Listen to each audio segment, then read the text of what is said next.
Yo, what is good, YouTube, and welcome back to another JC2K video. In today's video, we're going to be ranking the top 10 best point guards in NBA 2K22 MyTEAM in order. Before we hop into the video, though, if you haven't already, make sure you hit that subscribe button and help me push towards the 6,000 subscriber mark on the channel. I upload every single day, sometimes multiple videos a day, and I would really appreciate your support if you haven't already, if you do subscribe. Recording this video a couple days before it'll drop. It'll drop on Saturday. I'm recording it on Thursday because I'm going out of town this weekend.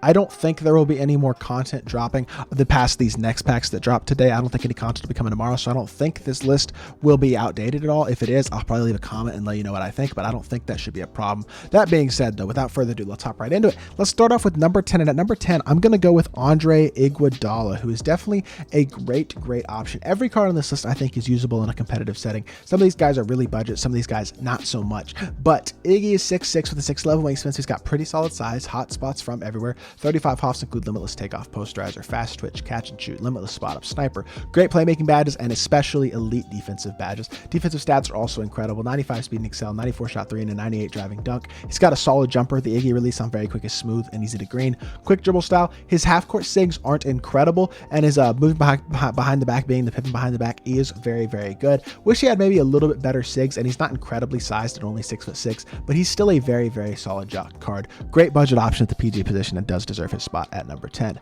At number 9, we got Larry Johnson, who is an absolutely elite budget option, kind of like Iggy. I'd say he's a bit better than Iggy just because he's got a couple of extra badges that I'm a big fan of. 6'7" with a 6'10" wingspan as well gives him a little bit better size. Sigs wise, I think he's a bit better as well. Quick dribble style with the penny size up, Kobe escape, and pippin behind the back gives him a little bit better sigs. And he's got jump shot 13 on very quick, which is not a great release, I wouldn't say, but it's good, it's fast, and it's pretty easy to green. It's just got a tiny bit of a hitch to it, which is kind of annoying, but it's honestly very easy to time, and it's not a bad release at all. Then looking at his badges, though, he is incredibly complete all the way around. Even has interior badges like rim protector and post lockdown, as well as rebound chaser, but also elite shooting, playmaking, and defensive badges. Stats basically 90+ on every single important stat. In fact, 90+ on every single stat on this card except for shot IQ and intangibles, which literally do nothing. He is an incredibly complete card all the way around, has solid sigs, a pretty good jump shot as well. Just a very good versatile small forward, another great budget option. At number 8, we're going with Lonzo Ball, and ZO2 is one of those guys who typically is a great PG every single year in 2K. This year's no different. 6'6" with a 6'7" wingspan, so he's got pretty acceptable size. Hot spots from everywhere. 37 hops include some good finishing badges, great shooting badges, elite playmaking badges, and super solid defensive badges, especially on the perimeter as well. Another guy with 90+ on every defensive stat, elite speed, elite shooting, and elite dunking ability. Comes with the Lonzo release on very quick, which I am a good fan of. I think it's very similar, in all honesty, to Larry and Iggy's releases in terms of it's not incredible, but it's a very solid release. And then he has the quick dribble style with the Kobe escape, LaMelo size up, which isn't phenomenal, or Lonzo size up. I'm not even sure which Ball brothers size up this is, but they both have it. And then you have Pro 2 between the legs, no Pro 3 behind the back, which is a tiny bit annoying, but he is still a very good card. Definitely still a big fan of this Lonzo. I think he's a great option, and I think he's very complete, which puts him in at number 7. I'm sorry, number 8. At number 7, we have Mr. Danny Granger, who is another very good card. 6'9" with a 7'1" wingspan, so he's got really good size, which is very nice. Hot spots from everywhere. 36 hops, quick dribble style, Kawhi size up. Pro escape is a tiny bit annoying. Wish he had a better escape, but the pip behind the back is great. His jump shot is the best of every card we've looked at so far, I'd say, in terms of it being super fast, smooth, and consistently easy to green. 95 speed and excel, 95 shot 3, 90 driving dunk, 94 speed of ball, and 90+ on every defensive stat except for block. He's got incredible shooting badges, good finishing badges in terms of having limitless takeoff and posterizer, which are probably the two most important ones to have. Also really good playmaking badges, and then solid enough defensive badges. Even a badge like post lockdown on the interior is nice to have. And at 6'9", he's got incredible size, which is one of the most valuable aspects of this card, I would say, and makes him one of, if not the best budget PGs in the game. At number 6, we're going with Luka Doncic, and I know I'm going to get comments in the comment section. Luka's the best point guard in the game. He's the best card in the game. This is a current gen list. Y'all got to remember that. With these lists, these are current gen only, and Luka is not as good on current as he is on next. He might be the best point guard in the game on next gen. On current, I don't think he's quite top 5, but he is still very good. 6'7" with a 6'8" wingspan is pretty darn solid size. Hot spots from everywhere. 65 hops, incredibly complete on the hops he has besides brick wall, chase down artist, and rim protector.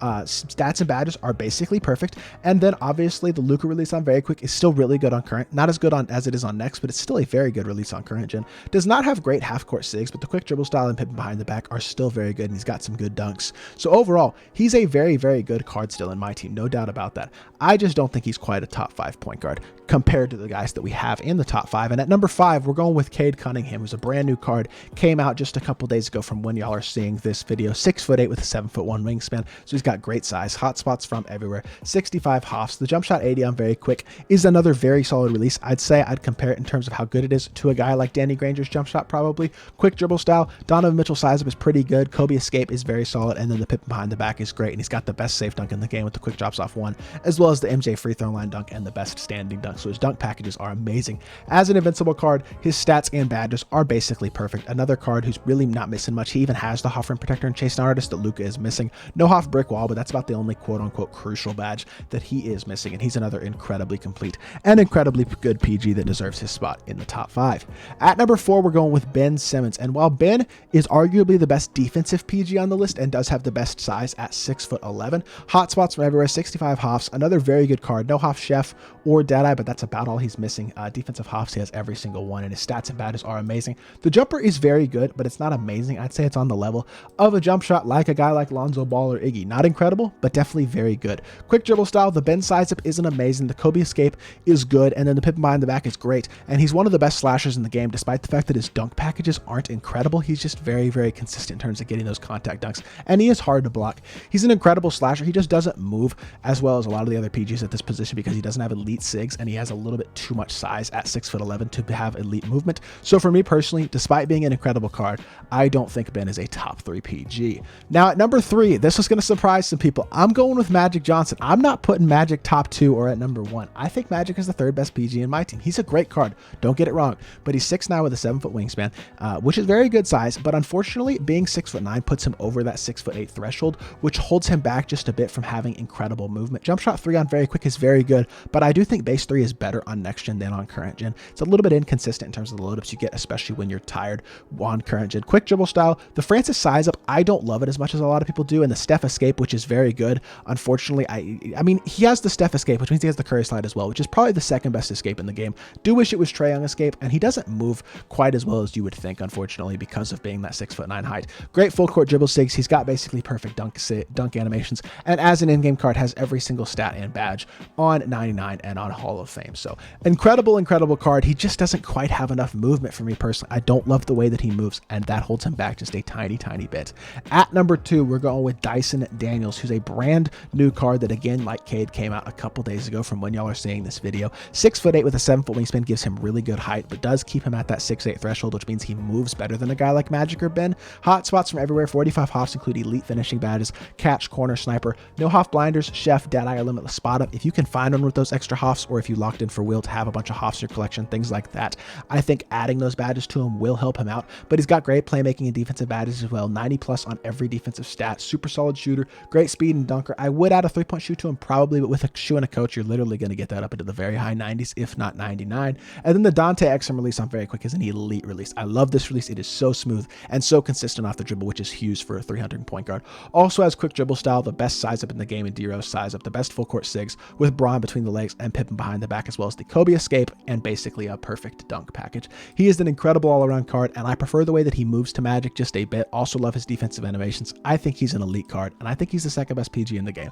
And at number 1, this should be no surprise. I think this guy's going to be the number 1 PG in some form for the rest of the year, whether he gets an in-game card that can play PG or not. The problem is, and I know people are going to be like, MJ, but he only has 25 Hoffs. He's so dominant. Even the Hoffs that he doesn't have, you can find a ton of the cards with those Hall of Fame badges on them. Like, there's so many badged out MJs with blinders, chef, limitless spot up, things like that, mismatch expert, rim protector, pick dodger, chase down artist, brick wall, things like that. You can find those badges on him so easily at this point in the game. So it is not hard at all to have a 40, 50, even 60 Hall of Fame MJ. I personally have a 79 Hoff MJ on my account with every single Hall of Fame badge you can possibly get. But stats are also borderline perfect, amazing all the way around. But the best part about this card is definitely the release. MJ release on very quick is uncontestable. It's, in my opinion, the most consistently easy to green release in the game. And quick dribble style with the Kyrie size up, which is the 2nd best size up in the game behind the D-Rose size up, but a close 2nd. And then the Trae escape, which is the best escape in the game, the Pippen behind the back, which is the best full court SIG in the game,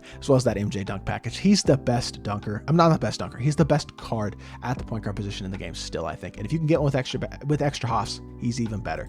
Incredible card, and I do still think he's the best point guard in my team. So let me know what you think of my list down in the comment section down below. And if you did enjoy the video, make sure you hit that like button, leave a comment, and subscribe. I'll be back with more 2K content very, very soon, and I appreciate y'all. Peace.